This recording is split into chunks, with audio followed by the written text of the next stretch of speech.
Hello and welcome back everybody to the Foodbuild factory, where today we're going to take a look at the Knight Errant. That's the guy you can see on screen right now, and as always I'm going to show you some gameplay in the first half of the video, and in the second half of the video we are going over the perks, mutations, equipment and so on. So let's get right into it. What this character is going to be about is we are going to yet again look at another hybrid build. This time we are going to take a look at a hybrid between Heavy Gunner using a Gauss-Minigun, Furious one, and in addition to that we are going to utilize the Gauss-Pistol. The Gauss-Pistol is mainly there to conserve ammo for us, and possibly the most interesting part about this video is going to be that we are looking a little bit, or going to see a little bit, how the Grenadier perk nowadays works. Yeah, it's been patched and now correctly increases the radius of your explosive damage dealt by weapons that carry explosive effects, or in this case the Gauss shotguns, which have an inbuilt explosive effect. And overall I gotta say it really is a big help for these kind of weapons. Now, if you're not familiar with what I'm talking about, is basically up until this point you had to pretty much target for the legs or the torso of enemies. With ghouls it was always a little bit better simply because they are a bit smaller, but particularly if you're looking at stuff like super mutants or so on, yeah, you basically had to target the torso or the limbs, the legs more precisely, in order to get your benefit from the explosive damage. Otherwise it didn't really register, which was a little bit of a shame, because obviously if you do that you do miss out on the headshot multiplier. Now, this isn't the perfect build to show that off, simply because, yeah, we're not going to consistently get headshots. We're not using VATs here, as you can already tell probably, but overall, yeah, the increased radius of the explosive damage definitely helps these kind of weapons, making them overall just better in my opinion. And yeah, I was surprised, to be honest. Like, the amount of one-shot kills I can now do with this Gauss rifle, Gauss-Pistol compared to before, is definitely way higher. And yeah, that's it. Now, I mean, let's talk a little bit more about the build itself. Basically, the Gauss-Minigun, a weapon I have never shown off on this channel before, so that's kind of a premiere. Really good weapon. I mean, I'm pretty sure you've already seen it tested somewhere, and looks like we have a very worthy opponent here.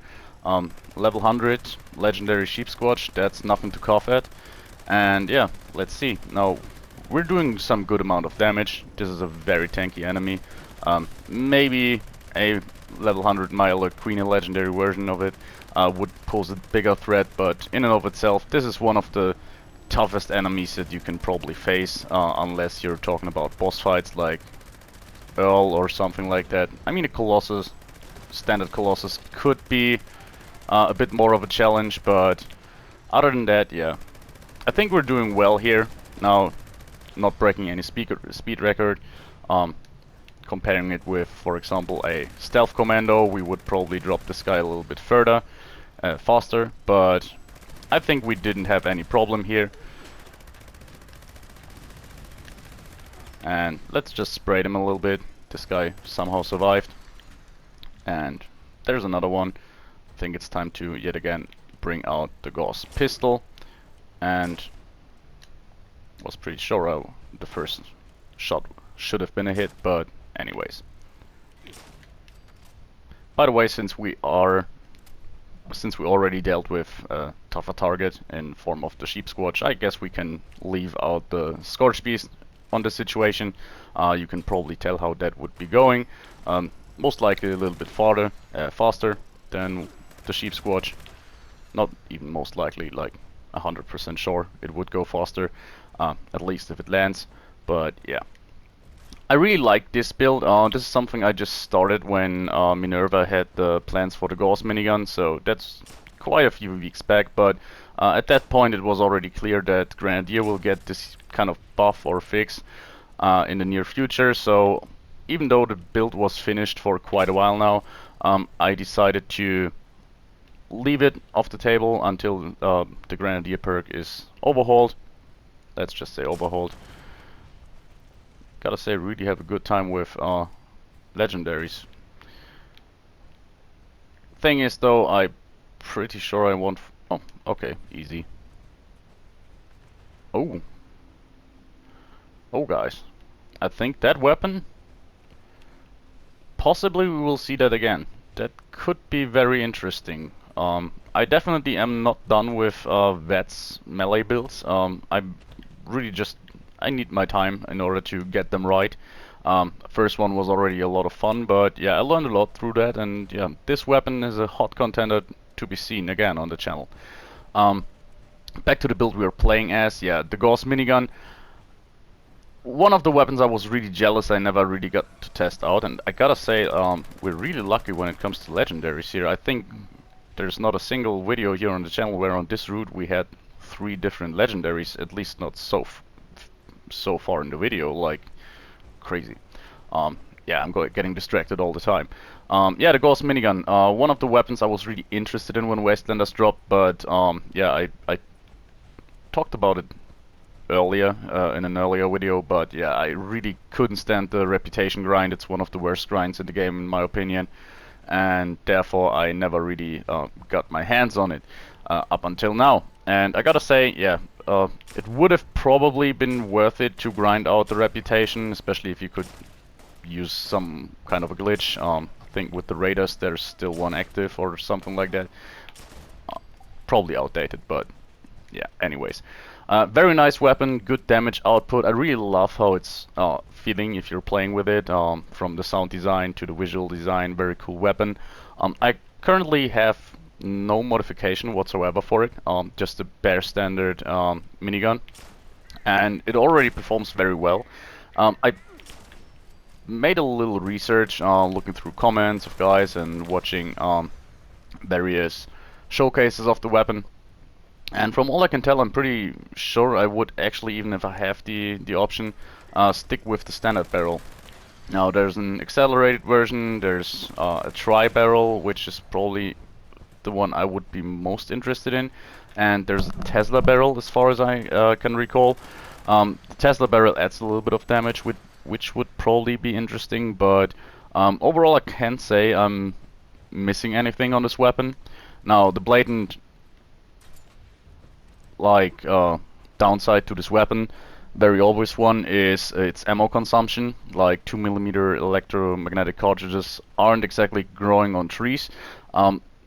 People tend to prime this weapon because primed electromagnetic cartridges are pretty efficient to craft, so that would certainly be a possible route to go down, but I didn't want to do that for the simple reason that I didn't think it's necessary. I actually had not as bad of a time crafting the ammunition as I thought I would. Mainly because you don't need gunpowder or anything, so everything you need in order to craft the EMCs is steel and lead. So it's actually quite easy to maintain if you have a character that's able to, that's capable to craft a lot of ammo, like talking about ammo factory, gunsmith, not gunsmith, ammo smith and all that jazz.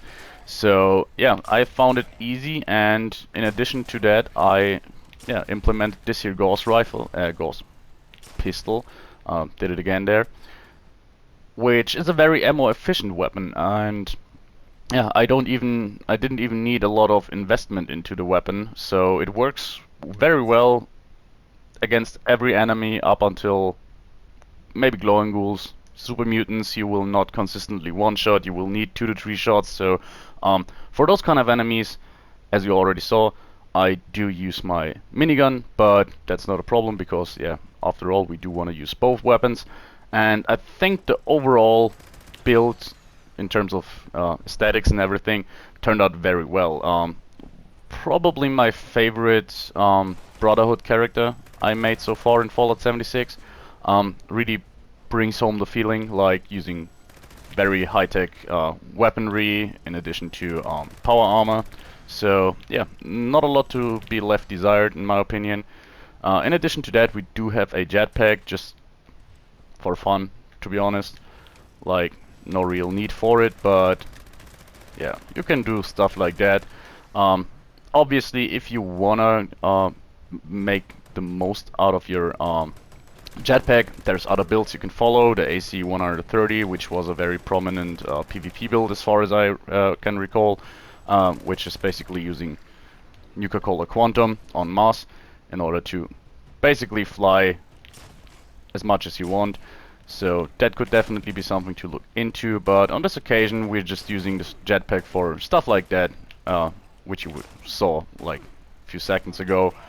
Can definitely be fun, and I just whipped out the pistol, by the way, to show you why I prefer to use the Gauss-Minigun against the super mutants. And yeah, not a lot to tell here. Now, the effect on our minigun isn't perfect. We do have a furious minigun with the last shot effect. The last shot effect obviously very useless on this weapon. And in addition to that, we have a version that is braking slower. And I had another one, an Executioner faster fire rate version, which I really liked, was very powerful. I would have loved to go with that, but ultimately decided against it and decided to utilize this here Furious one for the simple fact that it wasn't like the Executioner one was doing way better. And yeah, it's the condition actually. Really, the condition on this weapon isn't great. It's not holding for ages. And yeah, with the braking slower effect, that was really the selling point here. And the Furious effect, it can mess up our gameplay a little bit by the fact that, yeah, if you're hitting another target with your explosive damage, your Furious benefits are basically reset. So that can mess up your damage a little bit, but on most situations I didn't find that to be particularly problematic. And nice try, guy, but we do have electric absorption at rank 3, so you can shoot with your Gatling plasma all you want. Okay, I think we can switch back to the Gauss-Pistol at this point. So, by the way, sometimes you will see that enemies take comparatively little damage to other shots, but that's because I'm not charging the weapon properly. And really, guys, like, we seem to be on a very good server when it comes to legendaries. Okay, my aim kinda left me there, so resort back to auto aim tactics. Okay, just to locate this guy. I think on that range we can just spray him with the minigun. Bit of a waste of ammo here, but yeah, who can be bothered, right? I think the interesting approach here when it comes to the Deathclaw would probably be death from above. Just because we can. Really like these kind of trick shots. I mean, they don't really add anything in terms of effectiveness, but yeah, they're just a ton of fun in my opinion. And yeah, I do like the Vertigo jetpack. Never used that before. It's really just huge and bulky, but I somehow like it. Obviously, for a Brotherhood character, it is rather fitting. And in terms of a skin, we do have the Blackbird skin. I'm not quite sure. I think it was an atomic shot item. I'm pretty sure it wasn't a unlockable skin through challenges or something, but I really like it. It's this pitch dark, pitch black power armor skin with some red highlights, and really works well in my opinion, especially with the red headlights. And yeah, basically the reason I decided to go for the Gauss-Pistol here, I mean, another route we could have gone for would have been a Gauss rifle, but yeah, we already had a lot of agility, so we can make a bit more use out of the jetpack. And yeah, this basically came from another build that I made a while back, which was using power armor and Gauss-Pistol specifically. And I really had a ton of fun with the build, surprisingly. I didn't expect to, but yeah, it was really a lot of fun and surprisingly effective in my opinion. And so I decided that as a sidearm, yeah, this was a very good combination, and I really don't regret the decision. can't say I'm missing anything on this build. Said that before, I guess.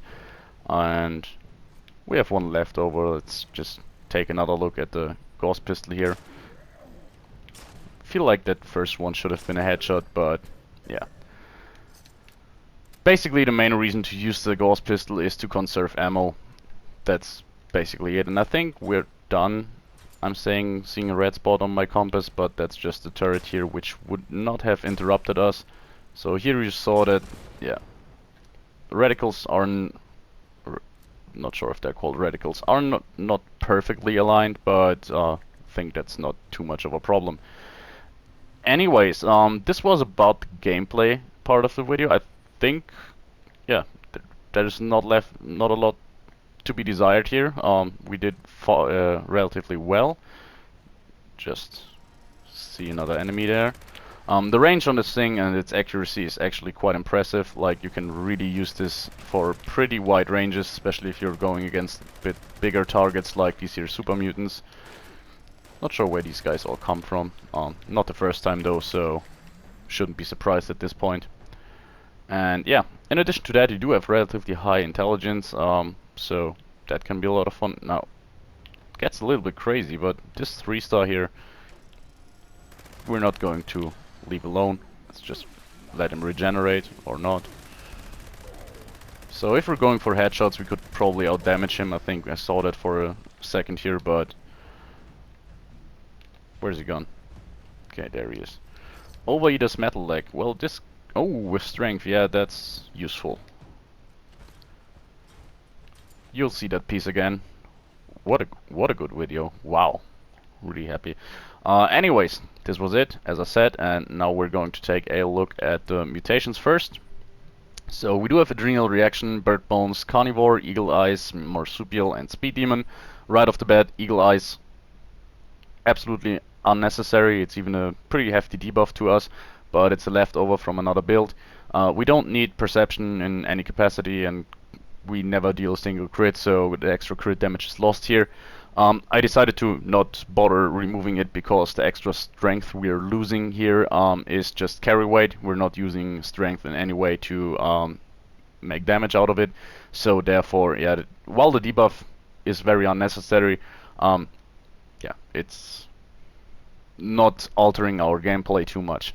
Adrenal Reaction, hit or miss. You don't need it here. It's not like you're particularly spending a lot of time at low health, but it happens, as you can see when you look down. During fights, we definitely go down with our health every now and then, and some extra damage in that case is definitely not a bad thing. Less maximum hit points isn't too problematic. We are rather tanky due to being in power armor and having mediocre endurance, so therefore, yeah, shouldn't be too much of a problem to deal with this debuff, but yeah, you don't need this here. Bird Bones, on the other hand, I would recommend pretty simply. Every time I use power armor, if I can afford it, I do like to use Bird Bones for the simple reason that, yeah, you can reduce your fall speed and therefore not getting into the power armor landing animation all that often. And in addition to that, on this occasion here, the slower fall speed definitely helps with flying with your jetpack, so you can stay in the air easier. So good fit here. And yet again, the strength debuff, it just alters our carry weight, so we can live with that debuff. Then we do have Marsupial, which is rather straightforward, more jump height, synergizes well with the jetpack again, and the extra carry weight basically, yeah, nullifies one of our debuffs from either Bird Bones or Eagle Eyes. And lastly, we do have Speed Demon, faster movement speed, faster reload speed, pretty self-explanatory. The debuff doesn't really concern us here because, yeah, we're not utilizing extra agility or extra health points from being well fed and well hydrated. Not agility, extra AP refresh. So yeah, natural pick. As always, I feel like when you're going for a heavy gunner, there's not a ton you have to do here in terms of survivability or anything, so mutations really can be rather minimal. One thing I forgot is you do have Carnivore here, but that's just from another build. We don't utilize it. I don't think there's any buffs we definitely need on this character, so you can leave it out if you want to. Then going on to our equipment in terms of the minigun, we do have this here minigun, Furious, brakes slower, last shot, which as I said is rather useless. Looking at the condition, I think Bethesda fixed the condition with the latest update, because yeah, we didn't lose a ton here. If you can see, like, we only lost like 20%, and I can definitely remember the last time I played with this build, it was going down slower, but we're gonna take that. That's nice. So maybe after all, the execution as faster fire rate minigun would have been a better option here. But yeah, Furious, even though, as I said, can be a little bit odd when you're fighting closely grouped enemies, because it resets your Furious effect. For the most part, I think that's not as big of a problem as people tend to make it out, because yeah, enemies tend to be rather spread out. So really, the enemies that group together very closely tend to be the weaker ones anyway, where you don't really need the Furious effect. So overall, with the high fire rate, I think Furious definitely not a bad choice here. If I could decide, I would, yeah, go for Executioner's faster fire rate, brake slower, or anti-armor faster fire rate, brake slower, probably. In terms of our pistol, we do have an anti-armor one. Sadly, the secondary and tertiary effect are very good, but very lost on the way we are using it in the video. Because yeah, we're using it in free aim. Extra VATS crits, faster VATS crits. This could make potential for a very good build, but yeah, this is not a gunslinger build, so sadly, I mean, I would love to have this on my gunslinger build. Could definitely make a good weapon, but on this occasion, yeah, the anti-armor effect in and of itself was enough to sell the weapon to me. There's not a ton we can actually use here. I mean, explosive doesn't happen on Gauss-Pistols. Faster fire rate is a loss, so if you're not using VATS, there's not a lot you could have use for. Now, 25% damage while aiming would probably be the only one that is useful here, but on the other hand, how often would we use that? And so yeah, anti-armor is basically everything you want here. Reduced weight would be nice, faster reload certainly wouldn't hurt, but yeah, instigating or anti-armor is basically all you need in order to make the weapon useful for what we're using it, which is dealing with smaller mobs. So yeah, that wasn't too crazy here. In terms of modifications, maybe we do have the hardened receiver. The standard short barrel, simply because yeah, we don't need anything else here. We are already only using it for short ranges, so yeah, that's it. And the drum magazine just for more ammo capacity, rather straightforward.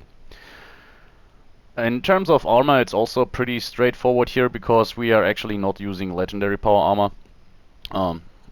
Basically, I think this build started out when there wasn't even legendary power armor, so yeah, and I wouldn't go for anything particular here. AP refresh would be nice in order to utilize the jetpack more, but yeah, we do have a jetpack on the torso. It's all T60, by the way. Data-based T60 helmet for a little bit more intelligence, and calibrated shocks on our legs just to give us more carry weight, which is nice. But other than that, nothing too crazy here. And now we're going to take a look at our perks. In strength we do have 12, which we are using for rank 3 of all the heavy gunner perks and rank 3 of traveling pharmacy. Yeah, carrying stimpaks around is pretty straightforward, stimpaks and red away.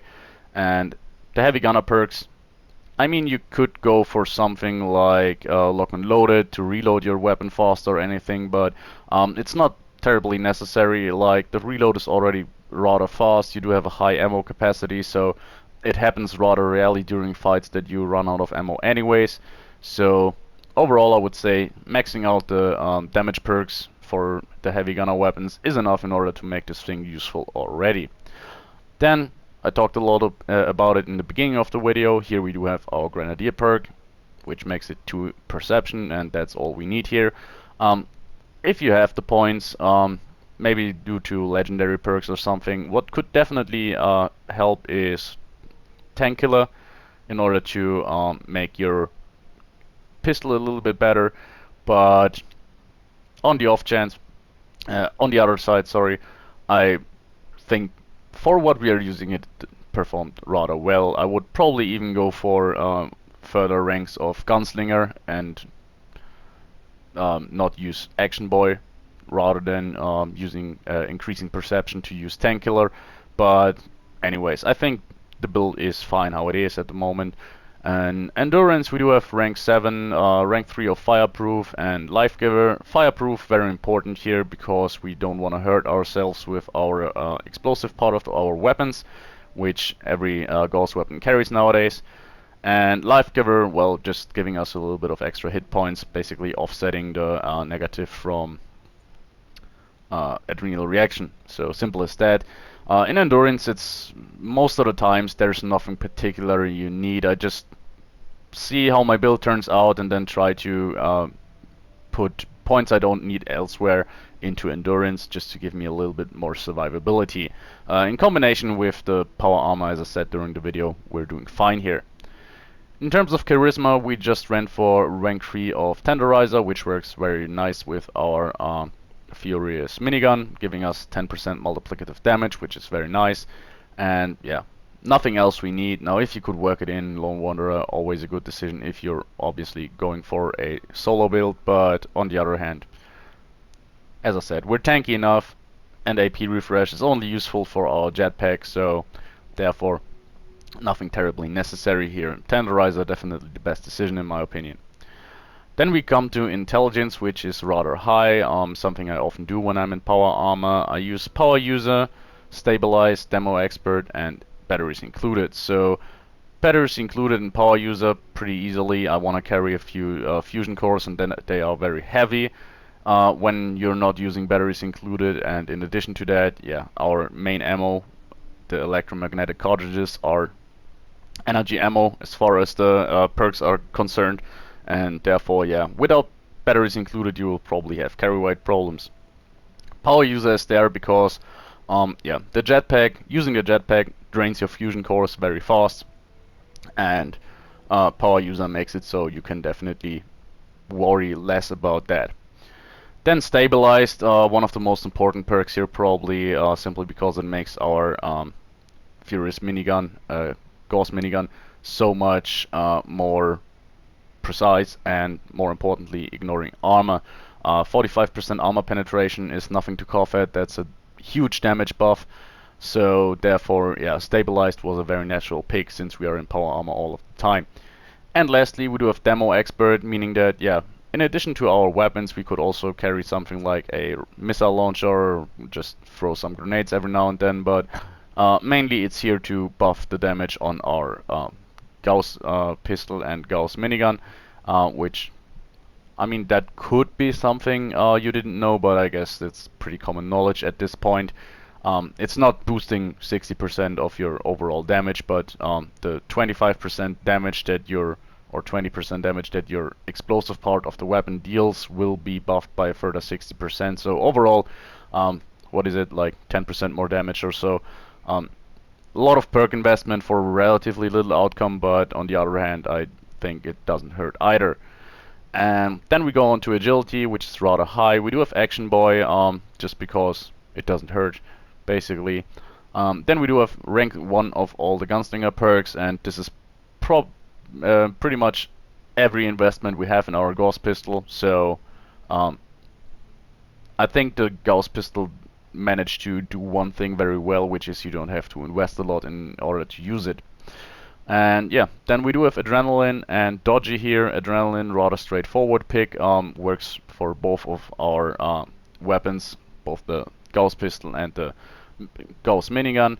You could definitely just ditch this and invest into more points into Gunslinger, making that weapon more effective. So that's up to you. The Gauss-Minigun is definitely good enough in my opinion, so it doesn't need adrenaline. So therefore, yeah, it's up to you. You can freely combine here. So possibly wouldn't be a bad decision to go for more Gunslinger perks. Could be fun, but yeah, with adrenaline you're not doing going wrong, definitely. And lastly, we do have dodgy because, yeah, as I said, we're not using our AP for anything other than our jetpack, and if we are in a situation where we want to be more tanky, just don't use the jetpack and use your AP that you're gathering in order to give yourself some more tankiness, which definitely works out fine in most situations. Then we do have luck, bloody mess, rather straightforward pick here, just increasing our damage a little bit. Basically, this is the equivalent of ranking up all of our gunslinger perks to rank 2. So that's not a bad decision because yeah, it also increases the damage of our Gauss-Minigun, even though it's not a crazy increase. Then we do have one gun army. Quite simple if we're fighting something like a Scorch Beast and we want to cripple it. I could have done so with the Sheep Squatch as well, targeting its legs a little bit more. Not the best perk to cripple enemies. Definitely feels like the 12% cripple chance is a bit more than it actually is. I don't feel like that's accurate. Like I mean that would mean that on every 8th shot, round about that, you should cripple a limb, which doesn't seem like the case, but the stagger chance is nice, so it definitely gives your weapon a lot more man-stopping power, which comes especially handy if you're fighting something like the Sheep Squatch, so that you can keep your range from it if you're just concentrating your fire on the enemy. And then lastly, we do have the rather boring Starched Jeans perk. I mean, it's always this kind of topic for role-playing people. Yeah, it feels a bit wrong to make a Brotherhood character that has mutations, because yeah, even in the game, the people at the Fort Atlas location, they do comment on mutations, but it's just such a big part of the game in my opinion. Yeah, losing out on mutations is never a good decision other than for 100% role-playing purposes. So therefore, yeah, we do have Starched Jeans here, keeping our mutations, not get any unnecessary new ones. And that leaves us with our legendary perks here. We do have legendary intelligence and legendary endurance. Those are the rather boring ones that just give me access to a little bit more perks. And in addition to that, we do have electric absorption. I mean, I can't remember having any power armor character ever since legendary perks are available that doesn't have electric absorption, just because it's so good, giving us a chance to heal ourselves in addition to recharging our fusion core, but mostly the healing from energy damage enemies is crazy. Like enemies like yeah, the raiders with Gatling lasers or Assaultrons become basically worthless as enemies, so yeah, it's just a good perk. Then we do have far-flung fireworks. Said it again, as I said it before, but I will say it again. I do really like the explosive perks on melee builds, but when it comes to ranged builds, far-flung fireworks definitely isn't as good in my opinion. But it's a nice gimmick. Every then now it happens, and if it does, that's a lot of fun. Then we do have Power Sprinter here, which was basically a leftover from another build, but yeah, I kind of slept on this perk for a while, but I actually like it ever since I used it. Would love to see how it performs on higher ranks. Maybe I will take a look at that in the newly editioned Fallout Worlds. But yeah, just a filler here. You can do whatever you like. I found it useful. I don't think it affects the AP drain of your jetpack. That would certainly be nice and make the Power Sprinter perk a lot more interesting, but yeah, I don't think that's the case. Never heard of it at least, and just from using it and not using it, I didn't really see a difference there. So yeah, it's just there to reduce our sprint AP. And lastly, we do have Funky Dots. Quite simply, we do have a matching set of power armor, and yeah, 100 extra poison resistance is nice for certain daily ops mutation, daily ops. And today I think even it is one where they drop poison hazard on death. Definitely helps out there, but nothing too crazy either. And well, that was a light comeback, bright comeback. And there it is, our picture, our thumbnail for today. And with that being said, I hope you enjoyed the build, guys, and see you next time. Bye.